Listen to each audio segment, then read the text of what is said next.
শুভ দুপুর বন্ধুরা, সবাই কেমন আছো? চলো দেখে নি দুপুরে আজকে আমার মাম্মিজি কি রান্না করেছে। চলো দেখে নেওয়া যাক। এই যে আমার মাম্মিজি বসে আছে। বলেছিল আজকে আমাকে দেখাবি না, আমি এটা ঝপাং করে দেখিয়ে দিলাম। আর এই যে আমার ছেলে পড়ছে, দুজনে মুখোমুখি বসেছে, দেখতে পাচ্ছ কি? দুই সখায় মুখোমুখি বসেছে, সখা আর সখী। চলো দেখে নেওয়া যাক কি হয়েছে আজকে। ভাত, ডিম সেদ্ধটা ওই যে ওখান থেকে বলছে ডিম সেদ্ধটা আমার, শুনতে পাচ্ছ? এটা মায়ের ডিম সেদ্ধ। করলা আলু ভাতে, তবু উঠে আসবে না, ওখানে বসে বসে বলে যাচ্ছে।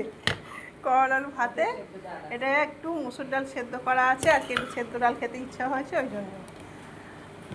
আর কচু বেটে, মানে কচু বাটা বলতে কি, মানে ঝিরি করে একদম গ্রে করে নিয়ে তারপরে তো এটা কালো জিরে দিয়ে রসুন পেঁয়াজ দিয়ে এটা তরকারি, মানে একদম নারকল ফারকল দিয়ে এটা গায়ে গায়ে করে মাখা মাখা করে একটা তরকারি। আর এখানে আছে ডিমের অমলেট, আর এখানে আছে হচ্ছে ডিম গোটাটা হচ্ছে আমার ছেলে খাবে, আর এই দুটো হচ্ছে আমি আর আমার ভাই খাবো। আলু দিয়ে টমেটো দিয়ে এটা হচ্ছে ঝাল। আর এতে আছে এই যে রুটিটা আছে, এটা আর খুললাম না, ঠান্ডা হয়ে যাবে, বাইরে প্রচণ্ড বৃষ্টি, প্রায় এক গলা করে জল। ওরা মামা ভাগনা রুটি খাবে, আর আমরা বেরোতে পারছি না। সবাই ভালো থেকো, সুস্থ থেকো, টাটা।